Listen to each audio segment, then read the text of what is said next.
ஆண்டவராகிய இயேசு கிறிஸ்துவின் நாமத்தினாலே உங்கள் யாவருக்கும் வாழ்த்துக்களை தெரிவித்துக் கொள்கிறோம். கர்த்தர் உங்களை ஆசீர்வதிப்பாராக. நாம் தொடர்ந்து பல காரியங்களை பார்த்து வருகிறோம்.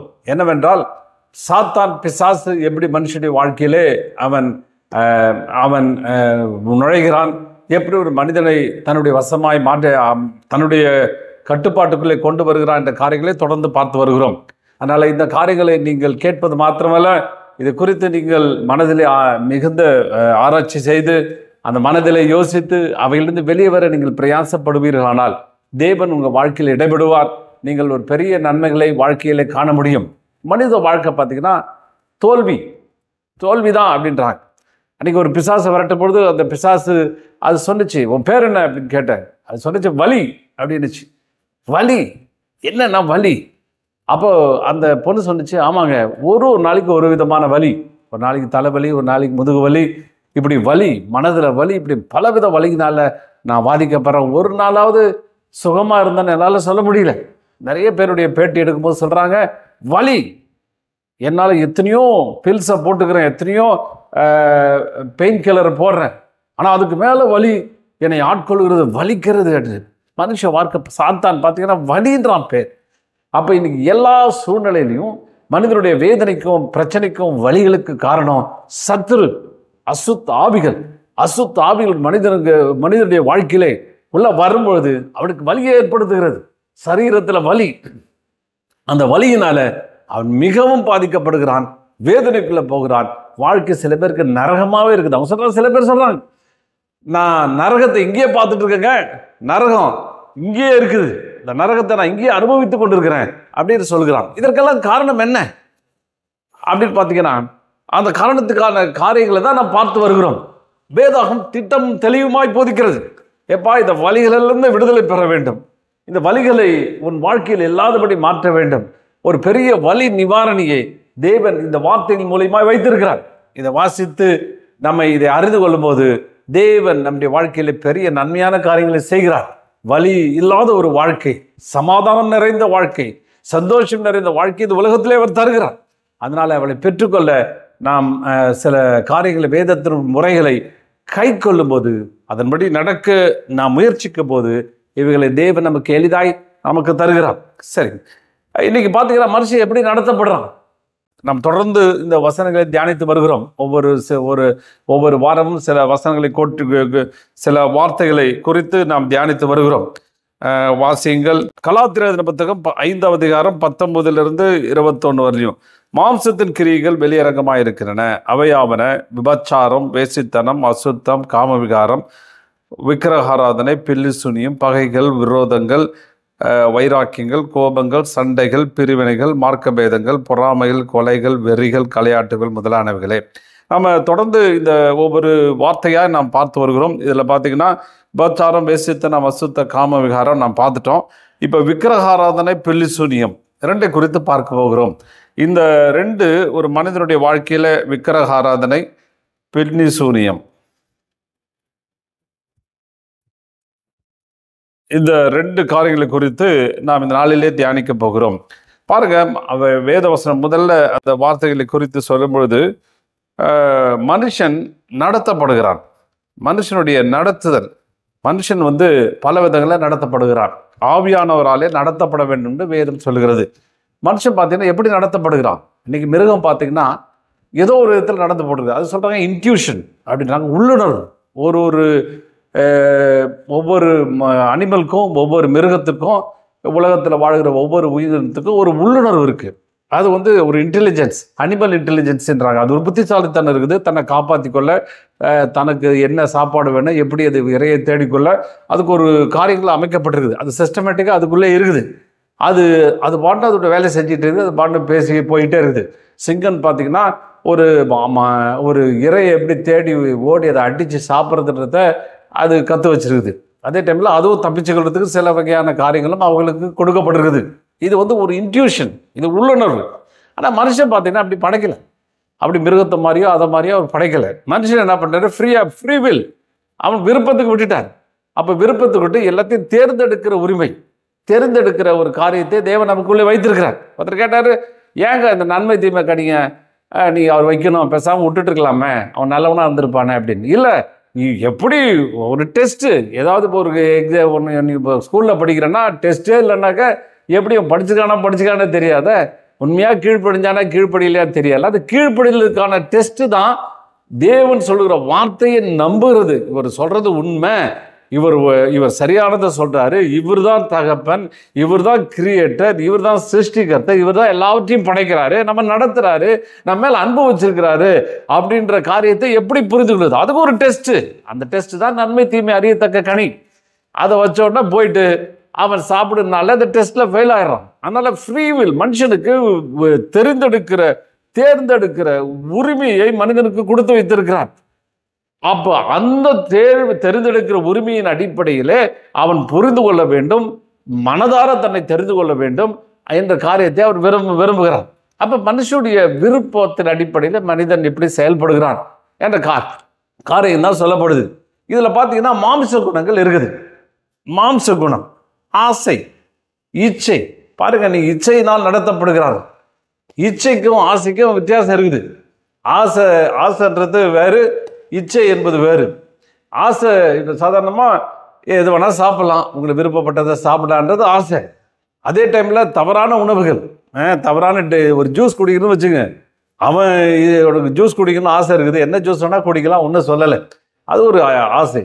அதே புளிக்க வச்சு அதை ஒரு இதாக ஆக்கி ட்ரிங்காக மாற்றி போதை தர்ற பானமாக எடுத்து குடிக்கும்போது அங்கே வேதாகம் தடை சொல்கிறது. அதுதான் இச்சை. தவறான ஆசைக்கு, தவறான காரியத்துக்கு இச்சையாய் சொல்லப்படுகிறது.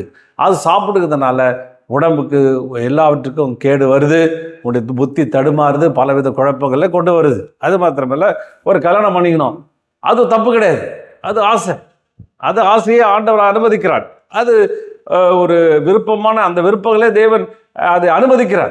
அது வேதம் அனுமதிக்கப்படுகிறது. ஆனால் 2 கல்யாணம் 3 கல்யாணம் பண்ணும்போது தான் அது இச்சையாய் மாறுகிறது, அது இச்சைக்குரிய காரியமாய் மாறுகிறது, அது விபச்சாரமாய் மாறுகிறது, வேசித்தனமாய் மாறுகிறது. அப்போ ஆண்டவர் என்ன சொல்ற, ஆசைக்கு எதிரானவர் அல்ல, ஆனால் இச்சைக்கு ஆண்டவர் எதிரானவர். ஆசைக்கு இச்சைக்கு நம்ம வேறுபாடை நாம் புரிந்து கொள்ள வேண்டும். அப்போ ஒரு மனுஷன் இச்சையினால நடத்தப்படுகிறான், லஸ்ட்னால நடத்தப்படுகிறான். அவன் இச்சைக்குரிய காரியங்களுக்குள்ளே அவன் தன் மனதை செலுத்துகிறான், அதன்படி நடத்தப்படுகிறான். அந்த வசனங்களை சொல்லி ஒரு நீதிமொழியில் கூட ஒரு வசனம் சொல்லும்போது, தன் மிகுதியான இனிய சொற்கினால் அவனை வசைப்படுத்தி தன் உதடுகளின் மதுர வாக்கினால் அவனை இணங்க பண்ணினான். உடனே அவள் பின்னே சென்றார். ஒரு மாடு அடிக்கப்படும்படி செல்வது போலவும் ஒரு மூடன் விலங்கிட்டு தண்டனைக்கு போவது போலவும். அவன் சொல்றான், இதுதான் லீடி, இச்சை, லஸ்ட். அவன் தன்னுடைய வார்த்தையினாலே வசியப்படுத்துகிறான். அவர் வேசி என்று சொல்லப்படுது. பாருங்க, அவன் போறது எப்படின்னா ஒரு மாடு அடிக்கப்படுற மாதிரி போதான். அப்போ அந்த லஸ்ட் என்னன்னா தண்டனைக்கு போற மாதிரி, ஒரு ஆளை கையை காலை கட்டி இழுத்துட்டு போற மாதிரி இச்சையானது என்ன செய்கிறது, ஒரு மனிதனை அழைத்து செல்கிறது, எடுத்து செல்கிறது. அவன் விருப்பப்பட்டு நடந்து செல்லும்போது அவன் தண்டனைக்கு தப்பான் என்று வேதம் சொல்கிறது. அப்போ தண்டனைக்குரிய மனிதனாய் அவன் மாறி விடுகிறான். அதான் நடத்தப்படுதல். ஒன்று 2 விஷயம்தான். ஒன்று ஆவியானவர் நடத்தணும், இல்லைன்னா ஈச்சையினால நடத்தப்படணும். 2க்கு நடுவில் நியூட்ரலாக ஒன்றும் கிடையாது. அதுதான் வேதம் சொல்கிறது. இதில் தான் பல காரியங்களை பார்த்து வருகிறோம். நாளில் இந்த விக்கிரக ஆராதனை பாருங்க, வேதம் சொல்கிறது விக்கிரக ஆராதனை தேவன் வேதாகமும் திட்டவட்டமாய் மறுக்கிறது. இந்த உலகத்தில் ஏதோ அவங்க செய்து கொண்டு போகிறாங்க. ஆனால் வேதம் இது ஒரு மாம்சத்தினுடைய வெளிப்பாடு. இந்த விக்கிரக ஆராதனை செய்யக்கூடாது. அதாவது விக்கிரகத்தை ஒரு பொருள் என்றும் அதற்கு செய்கிற சகல விதமான வழிபாட்டு முறைகள், சகல விதமான சாங்கியங்கள், சகல விதமான காரியங்கள் யாவையும் வேதாகமம் வேண்டாம் என்று சொல்கிறது. அது காரியம் சரியில்லை என்று சொல்கிறது. அதாவது விக்கிரகத்தை வணங்கி ஒரு பொருளை உண்டாக்கி அந்த பொருளை விக்கிரகமாய் மாற்றி அதை கடவுளுக்கு பதிலாக, விக்கிரக ஆராதனை என்னன்னா ஒரு பொருளை உருவாக்கி தேவனுக்கு நிகராய் வைப்பது, தேவனுக்கு மாற்றுகோளாய் வைப்பது, தேவனுக்கு சரிசமமாக்குவது, இது தேவன் தான் அப்படின்னு சொல்லி அதை காண்பிப்பது, அதை சொல்லுவது தான் விக்கிரக ஆராதனை. அந்த விக்கிரக ஆராதனை வேத வசனத்தின்படி தேவன் அதை தவறு என்று சொல்லுகிறது வேதம். அதில் செய்கிறவர்கள் மேல் ஆண்டவருடைய கோபாக்கணம் வருது. அவன் தண்டனைக்கு தப்பான், மிகுந்த கோபத்துக்குள்ளே ஆண்டவர் போய்விடுகிறார் என்று சொல்லப்படுகிறது. இந்த ரோமர்ல வாசிக்கும் பொழுது ரோமர் 1:22-25 அவர்கள் தங்களை ஞானிகள் என்று சொல்லியும் பைத்தியக்காரராக்கி அழிவில்லாத தேவனுடைய மகிமையை அழிவுள்ள மனுஷர்கள், பறவைகள், மிருகங்கள், ஊரும் பிராணிகள் இவைகளுடைய ரூபங்களுக்கு ஒப்பாக மாற்றுகிறார்கள். இதன் நிமித்தம் அவர்கள் இருதயத்துள்ள இச்சைகளினாலே ஒருவரோடு ஒரு சரீரங்களை அவமானப்படத்தக்கதாய் தேவன் அவர்களை அசுத்தத்துக்கு ஒப்பு கொடுத்தார். தேவனுடைய சத்தியத்தை பொய்யாய் மாற்றி சிருஷ்டிகரை தொழுது சேவியாமல் சிருஷ்டியை தொழுது சேவித்தார்கள். அவரே என்றென்றைக்கும் ஸ்தோத்தரிக்கப்படத்தக்கவர். ஆமென். இங்க வேதம் சொல்லுது சிருஷ்டிகர்த்தர். இன்னைக்கு பார்த்தீங்கன்னா இந்த ஒரு பொருள் இருக்கு, இந்த ஃபேன் இருக்குன்னே வைத்துக்கொள்ளும். இந்த ஃபேன் எப்படி உருவாக்கப்பட்டது சொல்லுவாங்க. இந்த ஃபேன் அதான் தண்டுன்னு உருவாச்சுன்னா யார் நம்புவா? சொல்ல மாட்டேன். ஐயோ, அதை நான் யாரும் ஒத்துக்க மாட்டேன். இது யாரோ ஒருத்தர் உருவாக்கி இருக்கணும், அவர் தான் உருவாக்கினவர் அப்படின்னு ஒருத்தர் இருக்கார். அதை உருவாக்கினவர் இஸ் அ மேனுஃபேக்சரிங். அந்த மேனுஃபேக்சரர் யாருன்னு நமக்கு தெரியாமல் இதை மேனுஃபேக்சர் நாம் தொழுது கொள்ளக்கூடாது. இப்போ ஆண்டவர் பார்த்தீங்கன்னா பல காரியங்களை உருவாக்கி கொடுத்துருக்கிறார் மனிதனுக்காக. அந்த மனிதனை உருவாக்கி மனிதனை அவனுக்கு கொடுத்திருக்கிறார். சிருஷ்டியை உருவாக்கின சிருஷ்டிகர்த்தரை தேட வேண்டும் என்று வேதம் சொல்கிறது. இப்போ சூரியன் பார்த்தீங்கன்னா சூரியனை மனிதன் வணங்குகிறான். சூரியனுக்கு வெளிச்சம் தருது, அது என்னுடைய பயிரெலாம் அது விளைவிக்குது, நான் அறுவடை பண்ணுறேன், சாப்பிட்றேன். இல்லை, அது சூரியன் தான். அந்த சூரியனை உருவாக்கின ஒருத்தர் இருக்கிறார். அல்லேலூயா. சூரியனை உருவாக்கின ஒரு தேவன் இருக்கிறார். அந்த சூரியனை உனக்கு சாப்பாட்டுக்கு ஆகணும், உனக்கு நெல் விளையணும், உனக்கு புல் விளையணும், உனக்கு வெளிச்சத்தில் பார்க்கணும், உனக்கு நன்மை உண்டாகணும்னு ஒரு சூரியனை ஒருத்தர் உருவாக்கின, உன்மேல் அன்பு வைத்து உனக்காய் உருவாக்கின ஒரு தேவன் உண்டு. அவரை தான் நாம் தொழுது கொள்ளணும், சிருஷ்டியை தொழுது கொள்ளக்கூடாது என்று வேதம் திட்டவட்டமாய் போதிக்கிறது. சிருஷ்டியை தொழுது கொள்ளும் பொழுது தேவன் கோபப்படுகிறார் என்று சொல்லப்படுகிறது. நீங்கள் பார்த்தீங்கன்னா எதோ வணங்குறாங்க. இந்த சுனாமி வந்த டைமில் நான் பேப்பரில் ஒரு காரியத்தை வாசித்தேன், எனக்கு என்ன சொல்கிறதுன்னு தெரியல. அதில் ஒருத்தர் எழுதியிருந்தார், பல காரியங்களை போட்டிருந்தாங்க. அதில் ஒரு பெரியவர் அந்த பேட்டியில் சொல்லியிருந்தார். என்ன சொல்லியிருந்தார்? சுனாமியை பற்றி உங்களுக்கு எப்படி உங்கள் அனுபவம் என்னன்னா அவர் சொல்லியிருந்தார். நான் என்ன செய்வேன், எனக்கு இதில் தான் நான் சின்ன பையனாக இருக்கும்போது இந்த கடலில் தான் நான் மீன் பிடிச்சேன். மீனை கொண்டு சமைச்சு சாப்பிடுவோம். அதை கொண்டு போய் வெளியில் போய் விற்று நாங்கள் இப்போ காசாக்கி எங்கள் பழப்ப நடத்திட்டு இருந்தோம். அன்றைக்கி பார்த்தீங்கன்னா அதனால் இந்த கடல் மேலே எனக்கு ரொம்ப பிரியம்.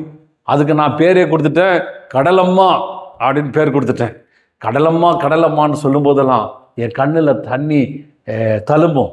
அந்த கடலை பார்க்கும்பொழுது ஐயோ, இவ்வளோ பெரிய கடலம்மா எவ்வளோ பெருசாக இருக்காங்க, எவ்வளோ தயால குணம், எவ்வளோ இறக்கமுடையவள் அப்படின்னு சொல்லி ஒவ்வொரு நாளும் நான் பூஜை செஞ்சுட்டு இருந்தேன்.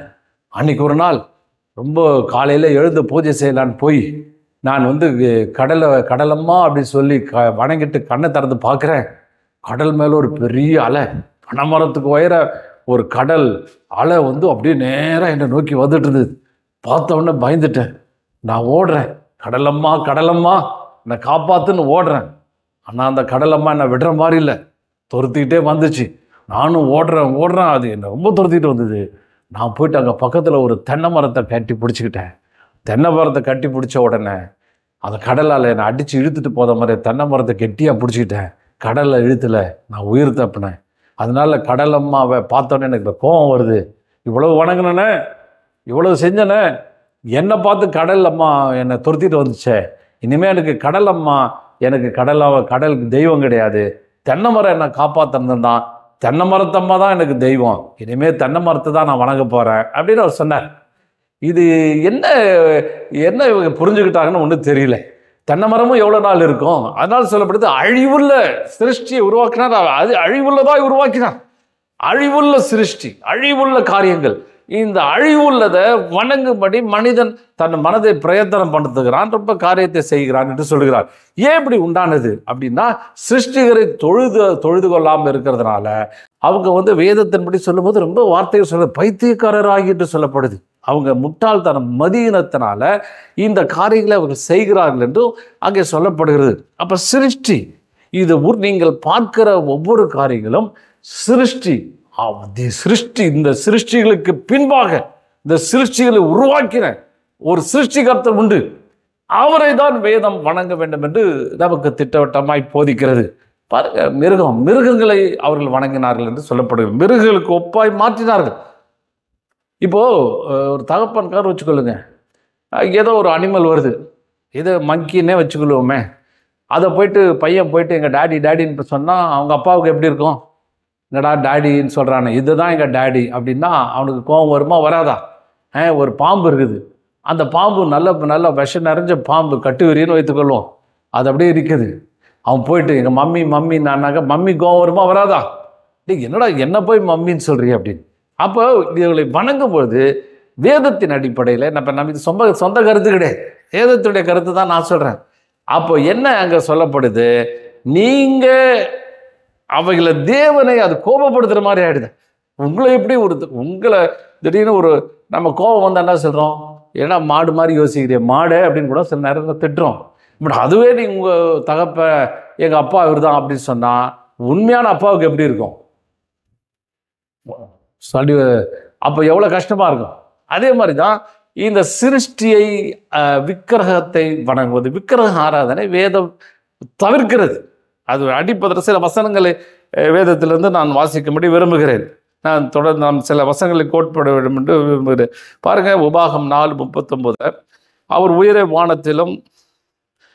வானத்திலும் தாழ பூமியிலும் கர்த்தரே தேவன், அவரை தவிர ஒருவரும் இல்லை என்பதை நீ இந்நாளிலே அறிந்து உன் மனதிலே சிந்தித்து என்று சொல்லப்படுகிறது. இன்னும் சில வசனங்கள் பார்க்கிறோம்.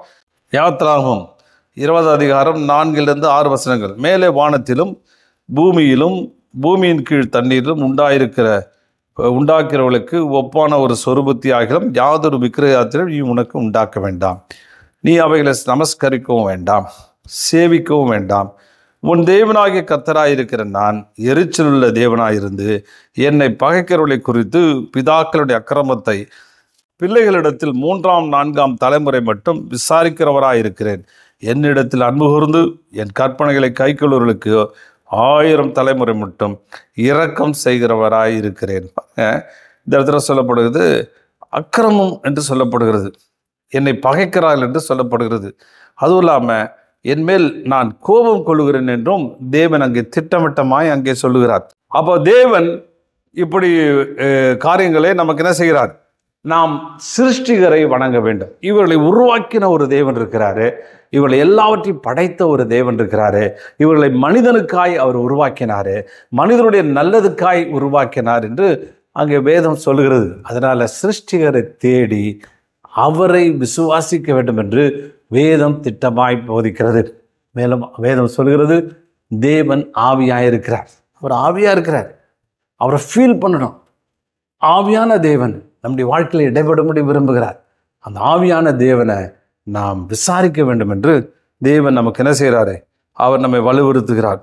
அதாவது விக்கிரக ஆராதனை இன்னொரு தேவனுக்கு மாற்றாக, தேவனுக்கு ஈக்குவலாக, இணையாக, தேவனுக்கு பதிலாக எந்த ஒரு உருவத்தையோ எந்த ஒரு காரியத்தையோ, அது எதுவாக இருக்கலாம். சில பேருக்கு பார்த்தீங்கன்னா பணம் தான் விக்கிரகம், பொருளாசையாக விக்கிரகம். பொருளாசை, ஐயோ இந்த பொருளுக்காக அவன் சொல்கிற பொய், அவன் சொல்கிற காரியங்கள் எல்லாம் ரொம்ப அதிகமான காரியங்களை சொல்கிறது. இப்படி பொருளாசையாகிய விக்கிரகம், இப்படி பல காரியங்களே அங்கே சொல்லப்படுகிறது. அதுக்கப்புறம் பார்த்தீங்கன்னா இதை நான் பார்த்துக்கிட்டே இன்னொன்று பார்த்தீங்கன்னா பில்லி சூனியம்.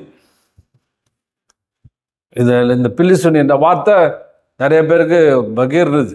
ஆமாயா எனக்கு சூனியம் வச்சிட்டாயா அப்படின்னு சொல்லி நிறைய பேர் சொல்கிறாங்க. அப்போ பில்லி சூனியம் அப்படின்னா என்னன்னா, அதாவது மனுஷனுடைய ஆத்மாவை திசை திருப்புகிற, இந்த பில்லி சூனியத்துக்கு சரியான வார்த்தை என்னன்னா இங்கிலீஷில் விச் கிராஃப்ட்னு போட்டிருக்கு. விச் கிராஃப்ட் அப்படின்னா என்னன்னா, விச் அப்படின்னா சூனியக்காரன், கிராஃப்ட் அப்படின்னா கிராஃப்டினஸ், தந்திரமுள்ள கதைகள், தந்திரமுள்ள கட்டுக்கதையான காரியங்கள். அதாவது அது ஒரு கலை அப்படின்னு போட்டிருக்குது. அதாவது இந்த உங்களை திசை திருப்புற, உங்கள் ஆத்மாவை, உங்களுடைய ஆவிக்குரிய மனிதனை மாற்று வழிகளை யோசிக்கிற காரியம் தான் பில்லி சூன்யம் என்று வேதாகம் சொல்கிறது. அந்த மூல பாஷையில் அப்படி தான் வருது. உங்களுடைய ஹியூமன் ஸ்பிரிட்டை மேனிப்புலேட் பண்ணுறது, ராங் ரூட்டில் கொண்டு போகிறது, சரியான வழி கொண்டு போகாமல் தவறான வழிக்கு கொண்டு போகிற காரியங்கள் தான் பில்லி சூன்யம் என்று அங்கே சொல்லப்படுகிறது. அப்போ இந்த பில்லி சூனியம்னா அதுவும் என்னென்ன, அதாவது இறந்தவர்கள் ஆவி. அதாவது உங்கள் வாழ்க்கையில் ஒரு பிரச்சனை இருக்குது, ஒரு போராட்டத்தை சந்திக்கிறீங்க, உங்களுக்கு தெரியல, இதுக்கு மாற்று வழி என்னன்னு தெரியல, இதுலேருந்து எப்படி வெளியே வர்றதுன்னு தெரியல.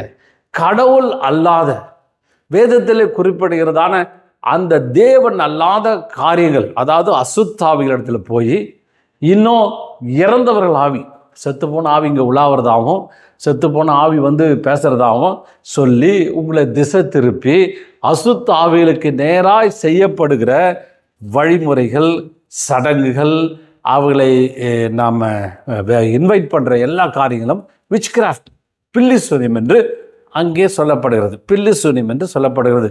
இன்றைக்கி பார்த்தீங்கன்னா மனுஷன் பலவிதமான தந்திரங்களை கொண்டு வந்து மனிதர்களை குழப்புகிறதை பார்க்கிறோம். ஏசாயா தீர்க்கதரிசனம் 47 அதிகாரம் 9-14 சந்ததி சேதமும் விதவை இருப்பும் ஆகிய இவ்விரண்டும் உனக்கு சடிதியாய் ஒரே நாளில் வரும். உன் திரளான சூனியங்கள் நிமித்தமும் உன் வெகுவான மந்திர வித்து நிமித்தமும் அவைகள் பூரணமாக உன்மேல் வரும். உன் துன்மார்க்கத்திலே நீ திட நம்பிக்கையாயிருந்து என்னை பார்க்கிறவர் ஒருவரும் இல்லை என்று உன் ஞானமும் உன் அறிவுமே உன்னை கெடுத்தது. நான் தான் என்னை தவிர ஒருவரும் இல்லை என்று உன் இருதயத்திலே நீ எண்ணினாய். ஆகையால் தீங்கு உன்மேல் வரும், அது எங்கிருந்து உதித்தென்று உனக்கு தெரியாது. உனக்கு துன்பம் வரும், நீ நிவர்த்தியாக்க மாட்டாய். அறியாதபடிக்கு உடனடியாக உண்டாகும் அழிவு உன்மேல் வரும். நீ சிறு வயது முதல் பிரயாசப்பட்டு பழகி வருகிற உன் மாய வித்தைகளும் உன் திரளான சூனியங்களையும் நீ பயன்படுத்து. அவைகளால் உனக்கு பயனோ பலனோ உண்டாகுமோ என்று பார்ப்போம். உன் திரளான யோசனையினால் நீ இளைத்து போனாய். இப்பொழுதும் ஜோதிடர்கள், நட்சத்திரம் பார்க்கிறவர்கள், அமாவாசை கணிக்கிறவர்கள் எழும்பி உனக்கு நேர்வழிகளை உன்னை தப்பித்து காப்பாற்றும். அவர்கள் பதரை போல் இருப்பார்கள். நெருப்பு அவர்களை சுட்டரிக்கும். அவர்கள் தங்கள் உயிரை நெருப்பு தடுத்து விடுவிப்பதில்லை. அது குளிர்காயத்தக்க தழலும் அல்ல, எதிரே உட்காரத்தக்க அடுப்பும் அல்ல. பாருங்க, நட்சத்திரம் காணிக்கிற ஆள் எது? பில்லி சூனியம்னா என்ன? பில்லி சூனியம்னா அதாவது தேவன் இப்படி ஏற்படுத்தினார். பைபிளோட சிஸ்டம் என்னன்னா, உங்களுக்குள்ள ஒரு தீர்க்கதரிசி ஏற்படுத்தணும். அந்த தீர்க்கதரிசி, அதுக்கு வசனம் நான் சொல்கிறேன், அந்த தீர்க்கதரிசி வந்து உங்களுக்குள்ளே ஏற்படுத்தணும். அந்த தீர்க்கதரிசி என்ன செய்வார்? தேவனுடைய வார்த்தைகளை கொண்டு வருவார். அவர் எப்படி கொண்டு வருவார்? தரிசனத்தினாலும் சொப்பனத்தினாலும் கொண்டு வருவார். சொல்லி ஜனங்களை வழி நடத்துவார். இதுதான் தேவன் ஜனங்களுக்கு வைத்து வழி நடத்துகிறதான விதம். இதை மெத்தடை விட்டுட்டு நட்சத்திரம் பார்க்கறது, அதான் இந்த இடத்துல சொல்கிறார், நீ அமாவாசை கணிக்கிறவன், நட்சத்திரம் பார்க்குறவன், ஜோதிடம் பார்க்குறவன், பாருங்க, இதெல்லாம் பில்லி சூனியம். இதெல்லாம் பில்லி சூனியத்தில் இங்கே லிங்க் ஆகுது. பில்லி சூனியத்தில் இதெல்லாம் போய் ஜாயின் ஆகுது. அதனால் கிறிஸ்தவ பிள்ளைகள், கிறிஸ்துவை ஏற்றுக்கொண்டவர்கள், மூழ்கி ஞானஸ்தானம் எடுத்து பரிசுத்தாவுடைய இதை பெற்றுக்கொண்டவர்கள் ஒரு நாளும் இந்த மாதிரி ஜோதிடம், இந்த மாதிரி கைரக மற்ற என்னென்னமோ காரியங்களை குறி கேட்கறது, இன்னும் மற்றவர்கள்ட்ட போய் கேட்கறது, செத்த ஆவிகிட்ட போய் கேட்கறது, பலவிதமான அந்த அசுத்த ஆவிகிட்ட போயிட்டு இந்த வார்த்தைகளை கேட்டு என் வாழ்க்கை எப்படி இருக்கும், என்ன இருக்கும், இல்லது இந்த ஜோசியம் எப்படி நடக்குதா, ஜோசியத்தில் எப்படி போட்டிருக்குதான்னு சொல்லி கேட்கக்கூடாது. இங்கே கேட்டிங்கன்னா அது உங்களுக்கு சரியில்லை. இதுதான் பில்லி சூன்யம் என்று அங்கே சொல்லப்படுகிறது. பில்லி சூன்யம்னா யாரோ ஒருத்தருக்கு வச்சுட்டாங்கல்ல, நீ அதை செய்யக்கூடாது. இதெல்லாம் அவங்க வச்சா நீங்கள் போயிட்டு இப்படிப்பட்ட காரியங்களை செய்வது மிக தவறான விஷயம். என்னுடைய வாழ்க்கை ஒரு இடத்துல நான் ஜெபிக்கிறதுக்காக போயிருந்தேன். அப்போ அவங்க பக்கத்து வீட்டில் இருந்தவங்க அவங்க ஒரு கதையை சொன்னாங்க. என்ன சொன்னாங்க? இதே மாதிரி என்னுடைய வாழ்க்கையில் பிரச்சனை, அவர் அம்மாவும் பொண்ணும், அப்பா பொண்ணு, புதுசாக ஒரு பெண்ணை அவர் தன்னுடைய கதையை சொல்லிட்டு இருந்தார். அவங்க சொன்னாங்க, நாங்கள் ஐதீகமான ஒரு குடும்பத்தில் பிறந்தவங்க, உயர்ந்த ஜாதி வகுப்பை திறந்தவங்க. என் பொண்ணுக்கு வரன் பார்க்க தேடினேன். அந்த வரன் பார்த்திங்கன்னா நல்ல ஒரு மாப்பிள்ளை, அதே வரனுக்கு ஏற்ற மாப்பிள்ளை கிடச்சிது. நாங்கள் ஜோசியம் பார்த்து எல்லாத்தையும் பார்த்து ஜோசியக்காரன் சொன்னால் இவங்களுக்கு வாழ்க்கை ரொம்ப நல்லாயிருக்கும் அப்படின்னு சொல்லி நான் அவனை மாப்பிள்ளையை நாங்கள் திருமணம் செஞ்சோம். திருமண நாள்லேருந்து எங்களுக்கு சண்டை வந்துடுச்சு. முதல் நாளைக்கே அவன் என்ன பண்ணான், மாப்பிள்ளை என்ன பண்ணால் என்னை அடிச்சிட்டான். அதுக்கப்புறம் பிற்பாடு பார்த்திங்கன்னா பயங்கர சண்டை. உடனே நாங்கள் முடிவு பண்ணிட்டோம். நாங்கள் ஒன்று என்ன பண்ணோம், இந்த ஜோசியக்காரன் காமிச்சது இப்படி ஆயிடுச்சேன்னு சொல்லிட்டு எங்களுடைய அவங்க ரெண்டு பேர் ஜாதகத்தை எடுத்துன்னு போயிட்டு இன்னொரு ஜோசியக்காரன்ட்ட காமிச்சாங்க. இன்னொரு ஜோசியக்காரன் பார்த்துட்டு, ஐயோ தப்பு பண்ணிட்டீங்க, இந்த ராசி சேரக்கூடாது, தப்பு பண்ணிட்டீங்களே, அவ்வளோதான், போச்சு, அவங்க வாழ மாட்டாங்க, இப்போ என்ன செய்யறது அப்படின்னா விவாகரத்து தான் முடிவு, விவாகரத்து பண்ணிடுங்க அப்படின்னு இந்த ஜோசியக்காரன் சொல்லிட்டான். அவர் சொன்னார், நாங்கள் ஏமாந்துட்டாங்க, என்ன பண்ணுறதுன்னு தெரியல, ஜோசியக்காரன் வந்து இப்படி தப்பாக கணிச்சிட்டான் அப்படின்னு.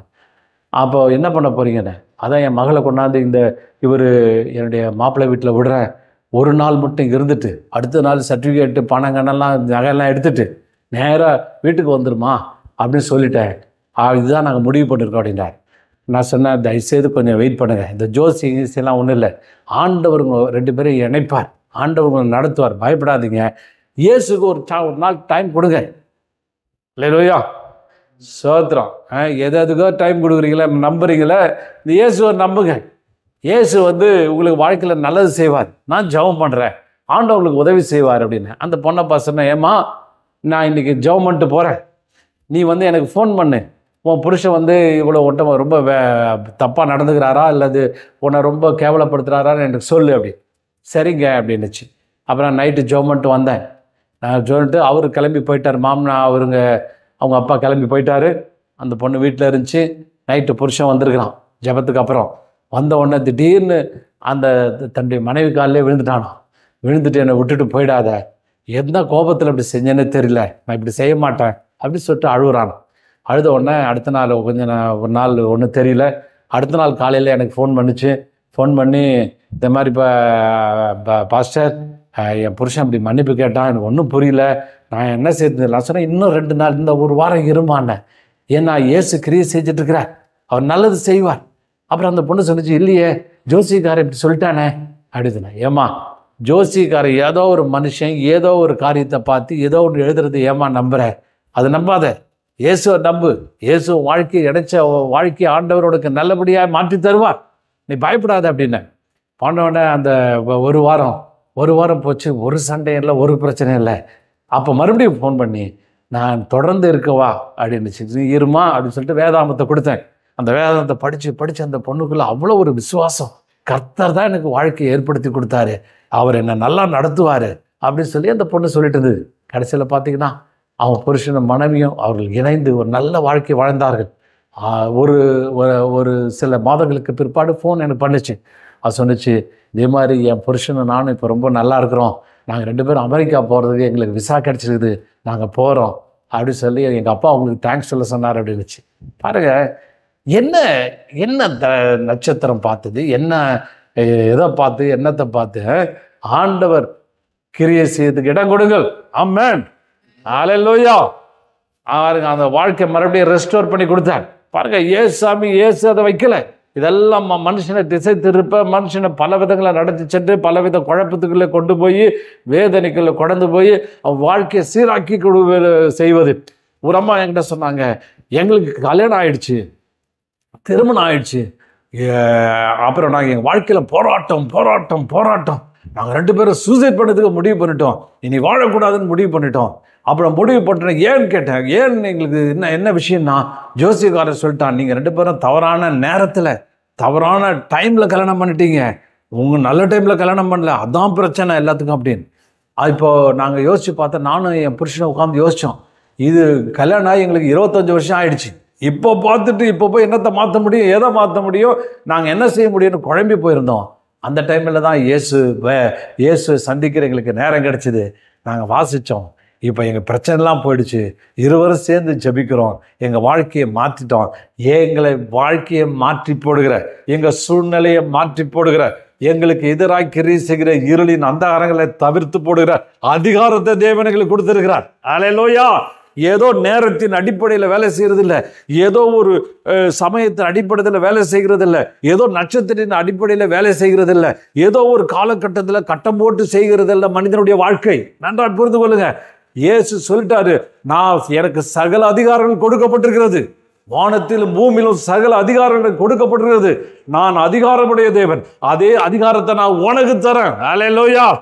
நல்ல நேரமும் கெட்ட நேரமும் இல்லை. பார்த்துங்க, நல்ல நாள் செவ்வாய்க்கிழமை கெட்ட நாள், திங்கக்கிழமை நல்ல நாள். என்ன இது, ஆண்டவர் 7 நாளில் 7 படைச்சார், 6 நாளில் 6 கிரியைகளை செய்து முடித்தார். முதல் நாள் வெளிச்சம் உண்டாகிறது என்றார், ரெண்டாவது நாள் அந்த எழுத்து வெளிச்சத்தை ஆளும்படி தேவன் நட்சத்திரத்தை இது சூரிய சந்திரங்களை உருவாக்கினார். அப்போ ரெண்டாவது நாள் கெட்ட நாள்னா அப்போ என்ன வருது? சூரிய சந்திரன் இருள் அடைஞ்சு போச்சுன்னா என்ன பண்ணுறது? எங்கே போகிறது? அது கெட்ட நாளா? அது எப்படி கெட்ட நாளா மாறும்? ஒவ்வொன்றுத்திலும் நல்லது நல்லதுன்றார். 6 நாள் நல்லதுன்றார். 6 நாள் நல்லதை செஞ்சு உனக்கு நல்லதை மனுஷனுக்கு வச்சிருக்கிறான்.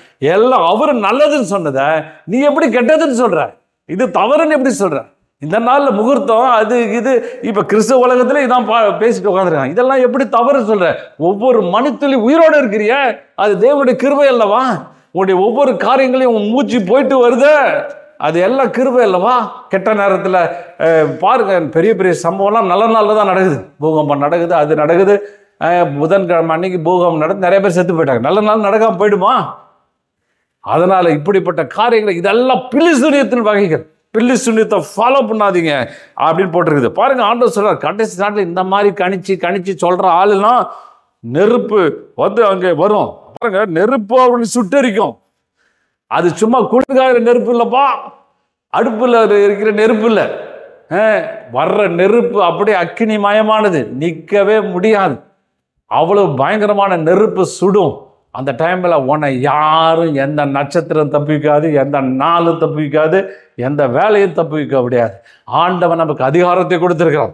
இந்த நேரத்தில் தவறான நேரம் சரியில்லை. நிறைய பேர் பார்த்தீங்கன்னா இது ஒரு வார்த்தை, எப்போ பார்த்தாலும் நேரம் சரியில்லை நேரம் சரியில்லை. ஏன் நேரம் சரியில்லை? ஹலோ, ஏன் நேரம் சரியில்லை? ஏம்மா நீங்கள் நேரம் சரியில்லை சொல்லி இருக்கிற நேரத்தை நீங்களே சரியில்லாமல் விட்டுறீங்க. என்ன நேரம்? எல்லா நேரம் நல்ல நேரம் தான்ப்பா. ஆண்டவர் உனக்கு பலத்தை கொடுத்துருக்காரு, இறங்கி செய், உடைத்து போடு, எல்லாத்துலேயும் காரியங்களை செய். என்னுடைய வாழ்க்கையில் ஒரு விஷயம் நடந்தது. எங்கள் அப்பா பார்த்தீங்கன்னா இந்த ஜோசி இதெல்லாம் ரொம்ப நம்புவார். அவர் ஒரு புத்தகம் ஒன்று வச்சுருப்பார். அது வந்து எங்கள் 2 பேருக்கும் ஒரு புத்தகம் போட்டேன். என் பிள்ளைகளுக்கெல்லாம், அவருடைய பிள்ளைகளுக்கு அவர் புத்தகம் எழுதிட்டார். எனக்கு தனி புக்கே உண்டு. அந்த தனி புக்கில் நான் அவர் சொல்ல, எனக்கு ஏதாவது சம்பவம் நடந்துச்சுன்னா உடனே சொல்லுவார், பாரு அந்த ஜோசியக்கார் எவ்வளோ கரெக்டாக எழுதியிருக்கான் பாரு. நான் எனக்கு நல்லா ஞாபகம் இருக்குது. 9வது படிக்கும்போது கண்டெல்லாம் எனக்கு அப்படியே போர்டு பார்க்க முடியல, அப்படியே தலைவலிக்குது. உடனே சொன்னார், பாரு நான் வந்து ஜோசியம் எழுதியிருக்கான் பாரு, எவ்வளோ கரெக்டாக எழுதியிருக்கான் பாரு, உனக்கு வந்து தலைவலி வரும்னு போட்டிருக்குது பாரு, நீ கடைசியில் தலைவலியாக தான் செத்து போயிடுவேன்னு சொல்லிட்டு சிரசு நோயால் சாவான் அப்படின்னு சொல்லி உனக்கு முடிவுலே தான் எழுதுது. அப்போ பாரு, இந்த தலைவலியை ஏற்கனவே எழுதியிருக்கான் பாரு, எவ்வளோ கரெக்டாக கிடச்சிருக்கான் பாரு அப்படின்னு சொல்லுவார். அப்போது ஜோசியத்து மேலே எப்போ பார்த்தாலும் அந்த புக்கை எடுத்து படித்து என் வாழ்க்கையில் அடுத்து என்ன நடக்க போகுது, அது அடுத்து என்ன நடக்க போகுது அப்படிம்பார். அப்போ 18வது வயசில் ஆக்சிடென்ட் நடக்கணும்னு எழுதியிருந்தா அதே சொல்லி எதிர்பார்த்துன்னு உட்காந்துருக்குது. பாருங்க, அப்போ நான் யோசித்தேன், என்னடா இது அவர் சொன்ன மாதிரி நடக்குது, அப்போது ஜோசியம் கரெக்டாக சொன்னதெல்லாம் ஜோசியம் நடக்குது, இதெல்லாம் நடக்குது, அதெல்லாம் நடக்குது. அப்போ வந்து ஜோசியம் ஒரு வேலை கரெக்டாக என்னன்னு எனக்கு மனசு. ஒரு நாளில் 9வது 10வது கொஞ்சம் டீனேஜில் இயேசு ஏற்றுக்கொண்ட எனக்குள்ளே ஒரு தைரியம் வந்துச்சு. கண்ணாடி வேற மாட்டிட்டான். 9வது படிக்கும்போது கண்ணாடி போட்டுட்டு இருந்தேன். அதுக்கப்புறம் இயேசு ஏற்றுக்கிட்டோம், எனக்கு துணிச்சிடும். இது என்ன ஜோசியம் சொல்லி நான் ஏன் போட்டு கண்ணாடியும் உடச்சி போட்டு அந்த புக்கை எடுத்து, ஜோசிய புக்கை எடுத்து வந்து எரிச்சு போட்டேன். என்னுடைய வாழ்க்கை இயேசுனால் நடத்தப்படுகிறது. நான் ஆவியானவரால் நடத்தப்படுகிறேன். பில்லி சூனியம் இந்த மாதிரி புத்தகத்தினால என் வாழ்க்கை நடத்தப்படலை, இதை ஜெயிப்பேன் அப்படின்னு சொல்லி ஜோமான. பாருங்க, 62 வயசாவது இன்னும் கண்ணாடி போடாமல் இருக்கிறான். ஹலோ, அல்லேலூயா, சோத்திரம். ஏன்னா ஆண்டவர் என் கூட இருக்கிறார், ஆண்டவர் எனக்கு உதவி செய்கிறார். அந்த கோட்பாடுகளை கட்டங்களை உடைக்கிறது தான் நம்முடைய வேலை. அப்போ இதை சொன்னதுபடி இல்லை, ஏன் அப்படி நடக்குது அப்படின்னு. அப்போ ஜோதிஷம் அப்படி நடக்குதுங்களே அப்படின்னா நீ விசுவாசம் அது மேலே வச்சுட்ட. சோத்திரம், நல்லா கவனிங்க, ஃபெய்த் அது மேலே வச்சுட்ட. ஏசு என்ன சொன்னார்? உன் விசுவாசத்தின்படி ஆக கடவுது. உங்கள் வாழ்க்கை it's been done and you according to your faith. உன் விசுவாசம் ஆழ்மனத்தில் விசுவாசிக்கிறேன். எனக்கு வந்து 18வது வயசில் ஆக்சிடென்ட் நடக்கும், அவன் சொல்லிட்டான் இவன் சொல்லிட்டான், இதில் எழுதிருக்குது, இந்த கட்டம் இருக்குது, அந்த கட்டம் இருக்குது அப்படின்னு சொல்லி நீ தீர்மானிச்சதுனால, அப்படி சொல்லி யோசித்ததுனால அது அப்படியே நடக்குது. பயந்த காரியம் எனக்கு நேரிட்டது போல அதில் இருக்கிற பயத்தை அப்படியே நீ நேரிட்டதுனால, பயம் உனக்குள்ளே வந்ததுனால பயத்தை விசுவாசிக்கிற. நடந்துடுமோ, இப்படி நடக்குன்னு எழுதிருக்குன்னு தீர்மானமாக எழுதப்பட்டதை நீ விசுவாசிக்கிறதுனால வாழ்க்கையில் நடக்குது. அதை உடைச்சி எறிங்க, அந்த இடத்த பார்க்காதீங்க, தூக்கி போடுங்க, அவங்களை அப்புறப்படுத்துங்க. பாருங்கள், அமாவாசை கிடைக்கும். சிலவர் நம்ம கிறிஸ்தவங்களும் அமாவாசை அன்னைக்கு அமாவாசை அன்னைக்கு பல காரியங்களை சொல்லுவான். அமாவாசை அன்னைக்கு பிசாசு ரொம்ப கோபமாக இருப்பான் பிரதர், ரொம்ப அவன் வந்து ரொம்ப பிரச்சனை பண்ணுவான். அமாவாசை அன்னைக்கு அவன் ரொம்ப ஸ்ட்ராங்காக, என்ன அமாவாசைக்கும் கெத்திக்கும் அவனுக்கு என்ன இது இருக்குது, ஏசு அவனுடைய தலையை நசுக்கி விட்டான். ஆமென். ஆனால் எனக்கு பிரச்சனை இருக்குதுன்னா அமாவாசை அன்னைக்கு நம்புகிறேன், அவனுக்கு பவர் ஜாஸ்தின்னு நம்புகிறேன், பவர் ஜாஸ்தியாக இருக்குது. அமாவாசை அன்னைக்கு அவனுக்கு ஏதாவது நடக்கும், எனக்கு ஏதாவது நடக்கும் அப்படி விசுவாசிகள் அது நடக்குது. இதெல்லாம் பில்லிசூனியம். அதை நம்பாதீர்கள் வேதம் சொல்லுகிறது. ஏதோ பில்லிசூனியம்னா யாரோ வைக்கிறது இல்லை, பில்லிசு உள்ள வேதத்தில் ஆராய்ச்சி பண்ணால் தான் தெரியுது. இவ்வளோ காரியங்கள் உள்ள அடங்கி இருக்குது. நட்சத்திரம் பார்க்கறது, அதை பார்க்கறது, நாள் பார்க்கறது, இன்னும் பலவிதமான காரியங்களை பார்ப்பது. இன்னும் கூட சில வசங்களை வாசிக்கும் பொழுது யாத்ராமோ புத்தகம் 8வது அதிகாரம் 18-19, மந்திரவாதிகளும் தங்களுடைய மாயவத்தினாலே பேன்களை உருவாக்கும்படி முயற்சித்தார்கள். அப்படி செய்தும் அவர்களால் முடியாமல் போனது. பேன்கள் மனிதர் மேலும் மிருக ஜீவன்கள் மேலும் இருந்தது. அப்பொழுது மந்திரவாதிகள் பார்வனை நோக்கி, இது தேவனுடைய விரல் என்றார்கள். பாருங்க, இவன் வந்து முதல்ல மோசே வரான். மோசே வந்து கோலை போட்டால் பாம்பா மாறுது. பார்வன் சரிக்கா, ஏப்பா இது எங்களால் முடியும்பா அப்படின்னு சொல்லி அவங்க எல்லாரும் பாம்பா போட்டுறாங்க. உடனே மோசேயுடைய கோல் வந்து அந்த பாம்பு எல்லா கோலையும் முழுங்கிடுச்சு. பாம்பு ஏன் மாறணும்? பாம்பு அந்த நாட்களில் பார்த்தீங்கன்னா பிளாக் கோப்ரா, கருநாகம். ஈஜிப்சில் வந்து கருநாகம் வந்து அவங்களுடைய தெய்வம். கருநாகம் அதுதான் பவர்ஃபுல்னு சொல்லிட்டு அதுதான் ஆளுகை செய்யுது, கருநாகம் தான் கடவுள், கருநாகம் தான் அப்படின்னு சொல்லி நம்பினாங்க எகிப்து தேசத்தில். அவன் பார்வனுடைய கிரீடத்தில் பார்த்தீங்கன்னா கருநாகம் அப்படியே படம் எடுத்திருக்கும், அதுதான் படம் போட்டிருப்பாங்க. அப்போ அதை தான் அவங்க கடவுளாக வணங்கினாங்க. அப்போ மோசே மூலியமாக ஆர்டர் செய்ய கருநாகம் எதாக இருந்தாலும் அதுக்கு மேலான அதிகம் என்கிட்ட இருக்குதுடா அப்படின்னு காமிக்கிறது தான். அது கோலை போட்டால் பாம்பாக மாறுது. அவங்களும் பாம்பை போடுறாங்க. அப்போ மந்திரவாதிகளை உருவாக்க முடியுது. ஆனால் அவங்களுக்கும் சில அதிகாரங்கள் இருக்குது, இது இல்லைன்னு சொல்லலை வேதம். மந்திரவாதிகளும் சில காரியங்களும் செய்கிறாங்க. இவன் பாம்பு போட்டான் மாறுது, தண்ணியை ரத்தமாக மாத்திரம் அவங்களும் மாத்திரம், இன்னும் 2 காரியங்களும் அவன் செய்கிறான். இந்த 3வது விஷயம் பேன் உண்டாகுது. பேன் உண்டாகணுன்னா இந்த டைமில் இவங்களால் முடியல. இவ்வளோ தூரம் 2-3 அற்புதம் மோசே கூட பண்ணான். மொத்தம் 10 வாதைகள் நடந்துச்சு. அது 2-3 வரலையும் அந்த மந்திரவாதிகளாலும் செய்ய முடியுது, அவங்களாலையும் கொஞ்சம் செய்ய முடியுது. ஆனால் பேன் உண்டானவுடனே சொல்லிட்டான், இது எங்களால் முடியாது, இது தேவனுடைய விரல்ட்டான். ஹல்லேலூயா. மந்திரவாதிங்க ஏதோ பொய்யான அற்புதங்களை செய்வாங்க, அவங்களுக்கு லிமிட்டட். ஏதோ 1-2 உன்னை ஏமாத்துறதுக்கு, உன்கிட்ட பணத்தை பிடுங்கிறதுக்கு, உன்னை குழப்பறதுக்கு, உன்னை இதை செய்யறதுக்கு இப்படி ஒரு சில காரியங்களை செஞ்சவங்க. அவங்க ஆமாம் பிரதர், அவங்க ரொம்ப சில காரியம்லாம் செஞ்சாங்க, எனக்கு ஆச்சரியமாக இருந்தது அப்படின்னு. அவங்களுக்கு பவர் இருக்குது. என்ன பவர் இருக்குது? ஒரு லிமிட்டட் பவர். நம்ம ஆண்டவர்கிட்ட 10 அற்புதம் செய்வார். ஹல்லேலூயா. தேசத்தை கலங்கடிக்கிற பவர் அவர்கிட்ட இருக்குது. இது தேவனுடைய விரல் அப்படின்ட்டான். பாருங்க, மந்திரவாதி இவனே சொல்றான், இது எங்களால் முடியாதுப்பா, அவ்வளோதான், முடிஞ்சு போச்சு. அதுக்கப்புறம் 4, 5, 6, 7, 8, 9, 10 அற்புதங்களையும் கிட்ட வரவே முடியல அவங்களால. காரணம் இது தேவனுடைய விரல். அதுபோல் இந்த உலகத்தில் பொய்யான அற்புதங்கள், சின்ன சின்ன காரியங்கள் செய்யலாம். ஒரு மேஜிக் கூட பார்த்தீங்கன்னா என்னென்னமோ மேஜிக்லாம் பண்ணுறான், உன் கண்ணை கட்டிட்டு எதோ செய்கிறான், அது உண்மை இல்லை. ஆனால் தேவனுடைய வல்லமையும் அதிகாரம் என்பது மிகப்பெரிய ஒரு விஷயம். அது சாத்தான் அதற்கு முன்பாய் நிற்க முடியாது. அவனுக்கு கொடுக்கப்பட்ட அதிகாரத்தின்படி அவன் செயல்படுகிறான். பிசாச குறித்து ஆண்டவர் வேதம் சொல்லுது, வல்லமை உள்ளவன் தான் சொல்லுது. ஆனால் ஆண்டவரை குறித்து சொல்லுவது சர்வ வல்லமை உள்ளவர். ஹல்லேலூயா. அவர் பயங்கர நாமம் உடையவர். எல்லா சகல அதிகாரங்களும் எனக்கு கொடுக்கப்பட்டிருக்கிறது சொன்ன தேவரை நீங்கள் வணங்கி கொண்டிருக்கிறீர்கள். வானத்திலும் பூமியிலும், வானத்தில் மொத்த அதிகாரம் என்கிட்ட தான் இருக்குது, பூமியில் இருக்க மொத்த அதிகாரம் என்கிட்ட தான் இருக்குது. இந்த அதிகாரத்துக்கு மிஞ்சி எதுவும் இல்லை. இந்த உலகத்தில் ஜோசியர் சொல்லிட்டு ஒரு பொய்யான அற்புதங்களை உன்னை நம்பும்படி செய்ய வைக்க முடியும். 18ஆம் தேதி உனக்கு ஆக்சிடென்ட் ஆகணும்னா 18ஆம் தேதி அவனால் செய்ய முடியும். ஏன்னா நீ இதை நம்புற, அதை வணங்குற, அதை நீ விசுவாசிக்கிற, அதனால அவன் செய்கிறான். ஆனால் நீ 18ஆம் தேதி கிறிஸ்துவனா இருந்தா, ஒருவேளை அந்த சத்ரு வந்தாலும் தேவ பிள்ளை ஜெபிச்சுட்டு போகும்போது, தேவனுடைய வார்த்தையை கீழ்ப்படிஞ்சு போகும்போது அந்த 18ஆம் தேதி ஆக்சிடென்ட் ஆகிறதுக்கான வாய்ப்பே இல்லை. அதுக்கு பதிலான தினத்தில் உனக்கு ஒரு பெருத்த ஆசீர்வாதத்தை தேவன் வைப்பார். ஹல்லேலூயா. பெரிய காரியத்தை வைப்பார். அப்போ ஒரு விஷயத்தை நம்ப வச்சு, ஒரு விஷயத்தை அது மேலே விசுவாசத்தை திசை திருப்பி சின்ன சின்ன அற்புதங்களும் சின்ன சின்ன அசம்பாவதங்களும் செய்ய வைக்க முடியும். ஆனால் இந்த அசம்பாவிதங்கள் எல்லாம் ஜெயிக்க முடியும். தேவன் நமக்கு வல்லமையும் கிருபையும் கர்த்தர் வைத்திருக்கிறார். ஆமென். இந்த திருமணம் கூட ராகு காலத்தான் நடந்துச்சு, நல்லா தான் இருக்கிறோம். ஹல்லேலூயா. அதனால் அது அல்ல, தேவன் நமக்கு விசுவாசத்தை கொடுத்துருக்காரு. இது கர்த்தர் இணைத்திருக்கிறாரு. இதை ஒரு நாள் யாரும் மாற்ற முடியாது. அவர் எனக்குள்ளே ஆசீர்வாதமாக இருக்கிறார் என்று சொல்லி ஜெபம் பண்ணி செல்லும்போது தடைகளை உடைக்கிற பரிசுத்த ஆவியானவர் உங்களுக்கு முன்பாய் கடந்து போகிறார். ஏனென்றால் நீங்கள் ஆவியினாலே நடத்தப்படுகிற தேவன். ஆவியினால நடத்தப்படுறதுன்னா ஏதோ நடத்தப்படுறதில்லை, ஆவியானுடைய வல்லமையினாலே நீங்கள் நடத்தப்படுகிறீர்கள். ஆமென். ஆவியானுடைய அதிகாரத்தினாலே நடத்தப்படுகிறீர்கள். ஆமென். தேவன் தம்முடைய பரலோகம் உங்க கூட இருந்து, பரலோகம் உங்களுக்கு பின்னாய் இருந்து, பரலோகத்தின் சேனை உங்களுக்கு முன்னும் பின்னுமாய் சென்று நீங்க போகிற எல்லா இடங்களிலும் உங்களோடு கூட வந்து உங்களை ஆசீர்வதிக்கிற தேவனாய் இருக்கிறார்.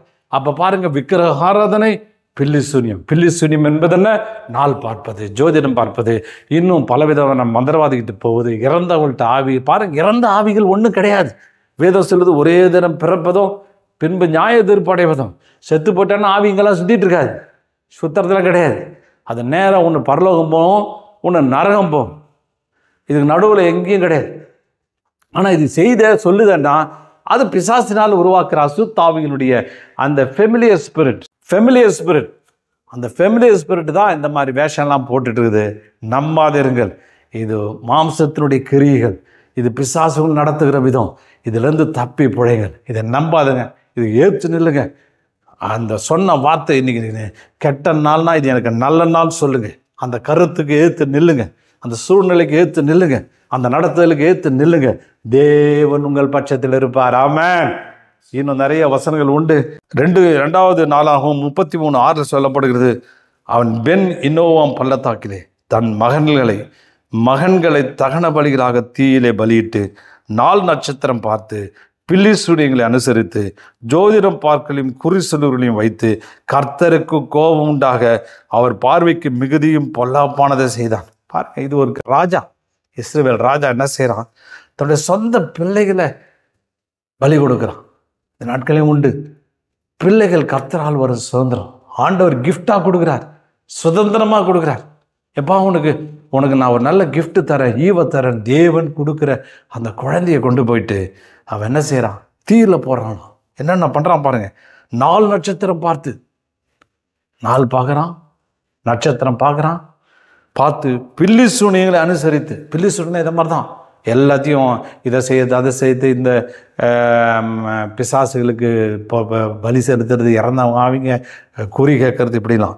ஜோதிடம் பார்க்கிறவர்களையும் குறிசொல்லையும் வைத்து, ஜோசியம் பார்த்து என் வாழ்க்கை இப்படி நடத்தணும்னு சொல்லிட்டு ஒரு ராஜா செய்கிறான். பார்த்து கர்த்தருக்கு கோபம் உண்டாக அவர் பார்வைக்கு மிகுதியும் பொல்லாப்பை செஞ்சானா. கோபத்தை கலர்ற மாதிரி இருக்குது ஆண்டவரை. கிறிஸ்துவ ஜனம் கிறிஸ்தவர்களே நீங்கள் ரொம்ப ஜாக்கிரதையாக இருங்க. அதுக்கப்புறம் அவனுடைய வாழ்க்கை மிக மோசமாகிவிட்டது. பொல்லாப்பானது செய்தான். அதை கொஞ்சம் கூட எட்டி, அதெல்லாம் பொய், அதெல்லாம் தவறு. உங்களுடைய வழி நடத்துகிற தவறான விதத்தில் உங்களை வழி நடத்துகிற ஒரு காரியம். கர்த்தர் உங்களை வழி நடத்துகிறார். அல்லேலூயா. ஜோசியம் உங்களை வழி நடத்தலை. எதை வழி நடத்துறது? ஆண்டவருடைய வழி நடத்துதலுக்கு மீறி நீங்கள் வழி நடத்துதல் வேற ஏதோ சார்ந்து கொள்வீர்களால் அது பில்லிசூனியம் என்று வேதம் சொல்கிறது. அது பில்லிசூனியம். அவைகளுக்கு பின்பாய் போகாதிருங்கள், அதில் மோசம் போய் விடுவீர்கள். அது தவறான உங்களை கொண்டு போய் சேர்த்து விடும். அதனுடைய கோபத்திற்கு நீங்கள் ஆளாகாதீர்கள். அல்லேலூயா. அதனால் இந்த நாளில் விக்கிரக ஆராதனை பில்லிசூனியம் இது குறித்து நாம் பல காரியங்கள் உண்டு. ஆனாலும் தேவனுடைய வழி நடத்து மொத்தமாக சொல்லணும், தேவன் உங்களை வழி நடத்துவார். தீர்க்கதரிசி மூலியமாகவோ வார்த்தையின் மூலியமாகவோ உங்களுக்கு தனிப்பட்ட வாழ்க்கையிலே அவர் நடத்துவார். அவர் நடத்துதலை கேளுங்க. தேவனுடைய பாதத்தில் உட்கார்ந்துருங்க. ஆண்டவரே, என் வாழ்க்கையில் நிறைய தோல்வி கண்டிருக்கிறேன், பிரச்சனையை சந்திச்சிருக்கிறேன், இது எப்படி தீர்க்க தெரியல, எனக்கு உதவி செய்யுங்க அப்படின்னு தேவனிடத்தில் கேளுங்க. தேவன் உங்களுக்கு சொல்லி தருவார். அந்த நாட்கள் இருக்கிற மாதிரி ஏதோ இந்த நாட்களில் பார்த்தீங்கன்னா மாம்சமான யாவர் மேலும் தன்னுடைய ஆவியை ஊற்றிருக்கிறார். உன் மேலேயும் அவர் ஆவியை ஊற்றிருக்கிறார். வேத வசனம் உண்டு, வார்த்தைகள் உண்டு. தேவன் நடத்துதல் ஒவ்வொருக்கும் தனித்தனியாக எங்கே சொல்ல கொடுக்கப்பட்டிருக்கிறது. அந்த ஃபங்க்ஷன், தீர்க்கதரிசியுடைய எல்லா ஃபங்க்ஷனையும் அவங்க வீட்டுக்குள்ளே வச்சுருக்கிறார். உனக்கு மூப்பர்கள் தரிசனங்களை காண்பார்கள், பிள்ளைகள் தீர்க்க தரிசனம் சொல்லுவார்கள், அப்படி எல்லாம் வாலிபர்கள் தரிசனங்கள் அடைவார்கள். எல்லாம் கொண்டு வந்துட்டார். எல்லா ஃபங்க்ஷனும் எல்லா காரியத்தையும் வீட்டுக்குள்ளே கொண்டு வந்து வச்சுட்டார். குடும்பமாய் உட்கார்ந்து ஜெபம் பண்ணுங்கள். ஆண்டவர் ஒவ்வொருத்தருக்கும் ஒரு காரியங்களை வெளிப்படுத்துவார். என்ன செய்யணும்னு கேளுங்க. தேவன் உங்கள் வாழ்க்கையை வழி நடத்துவார். உங்களுடைய குறைவுகளை நிறைவாக்குகிற தேவன், உங்களுடைய சூழ்நிலைகளை மாற்றுகிற தேவன், எல்லாவற்றிலும் அதிகாரம் கொண்ட தேவன் உங்களுடைய அதிகாரத்தோடு நடத்தி நீங்கள் வைத்திருக்கிறதான பாதையில் ஒரு பெரிய சக்ஸஸ்ஃபுல்லாக ஒரு விடுதலை பெற்றுக்கொண்டு தேவனுடைய ஈவை அனுபவிக்க, பரலோக சமாதானத்தை பெற்றுக்கொள்ள தேவன் உங்களுக்கு வகை செய்வாராக. இவைகளெல்லாம் மாம்சத்து கிரியைகள் இருந்து விடுவிக்கப்பட்டு கர்த்தர் பெரிய காரியங்களை செய்வாராக. ஆமென்.